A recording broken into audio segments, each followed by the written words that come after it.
ഇതൊക്കെ നമ്മുടെ സഹോദരിമാര് വസ്ത്രം കഴുകുന്ന രൂപം നമുക്കറിയാം. കാരണം സാധാരണക്കാര് സ്ത്രീകള് വസ്ത്രം അലക്കാൻ വാഷിംഗ് മെഷീനിന്റെ മസ്തല അവരിക്കട്ടെ. സാധാരണ എല്ലാവരും ചെയ്യുന്നത് എന്താ, ഏകദേശം ഒരു 3 ബക്കറ്റ് ഉണ്ടാവും. എന്നിട്ടോ തിരുമ്പാനുള്ളത് എല്ലതും പാടെ നജസായതും നജസാവാത്തത് എല്ലതും പാടെ ഒരു ബക്കറ്റിലിട്ട് നനക്കും. എന്നിട്ട് സോപ്പ് വരതും.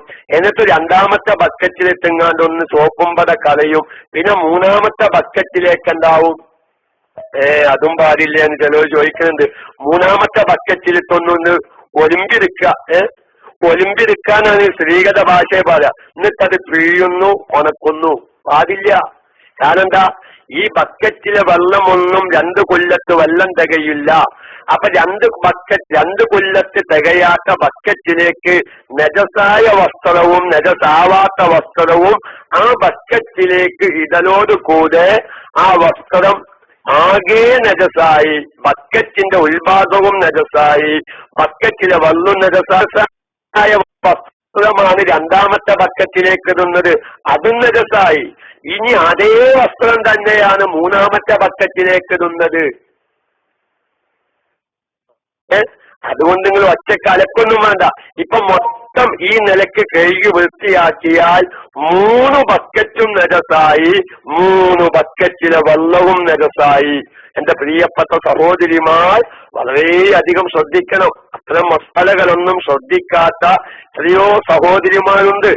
അവര് കഴുകിയ വസ്ത്രം ധരിച്ചിട്ടാണ് നമ്മൾ നിസ്കരിക്കാനുള്ള ഔറത്ത് മറക്കാനുള്ള വസ്ത്രം ധരിക്കുന്നത്, വെള്ളിയാഴ്ച ജുമഅക്ക് പോകുമ്പോഴുള്ള വസ്ത്രം ധരിക്കുന്നത്.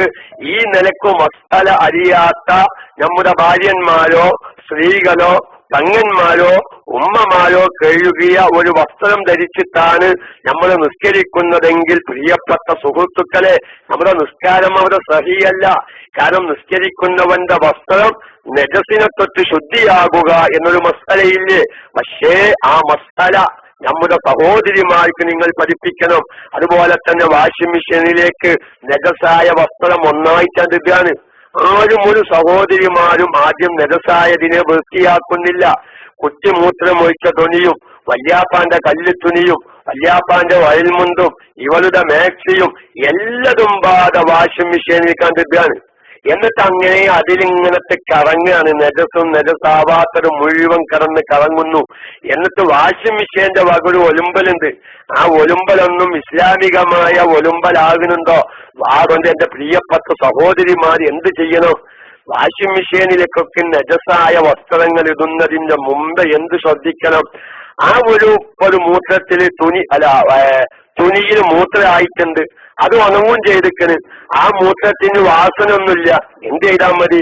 ആ മൂത്രമായ സ്ഥലത്ത് ഒരു കോപ്പ വെള്ളം ഒഴിച്ചു കൊടുത്താൽ മതി.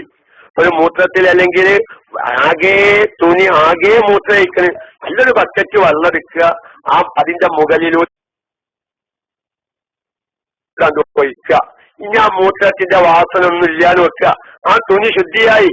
ആ ശുദ്ധിയാക്കിയതിനു ശേഷം നിങ്ങൾ വാഷിംഗ് മെഷീനിൽ ഇട്ടോളി, ഒരു കുഴപ്പമില്ല.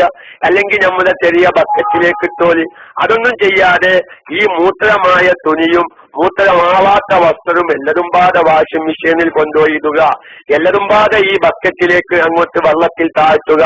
ഇതൊക്കെയും വളരെയധികം നമ്മുടെ അമലുകള് ചിലപ്പോ അങ്ങനെയൊക്കെയാണ്. നിസ്കാരക്കുപ്പായും മുഖമക്കനക്കും തിരുമ്പിച്ചില്ലതെങ്കിൽ ലുഹറിന്റെ മുന്നേ തൽക്കാലം ഒന്ന് വെള്ളം ഒഴിച്ചിങ്ങാണ്ട് ഉണക്കിക്കാലി.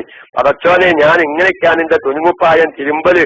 പടച്ചോനെ, അങ്ങനെയാണെങ്കിൽ ഇവിടെ ഇത് സഹിയായി വൃത്തിയാകുന്നില്ലെങ്കിൽ, നജസ് വൃത്തിയാകുന്നില്ലെങ്കിൽ എന്ത് ചെയ്യും? നമ്മളെ ഇന്നത്തെ ലുഹറ് അങ്ങനെ തിരുമ്പിയ നിസ്കാരക്കുപ്പായാണെങ്കിൽ ആ നിസ്കാരക്കുപ്പായം ഒലുമ്പാതെ ചിലപ്പോൾ ലുഹറ് നിസ്കരിച്ചാൽ ലുഹർ നിസ്കാരം സഹിയാവൂല. ഞങ്ങളെ വിഷമിപ്പിക്കല്ല. ഞാൻ എന്റെ പ്രിയപ്പെട്ട സഹോദരിമാരോട് നമ്മുടെ മയ്യത്തിൽ നിന്ന് പിരിഞ്ഞു പോന്ന മുടി അവയവങ്ങളുടെ ഹുക്കുമിങ്ങനെ പറഞ്ഞപ്പോ ഇന്നലെ ഞാനൊന്ന് സൂചിപ്പിച്ചു.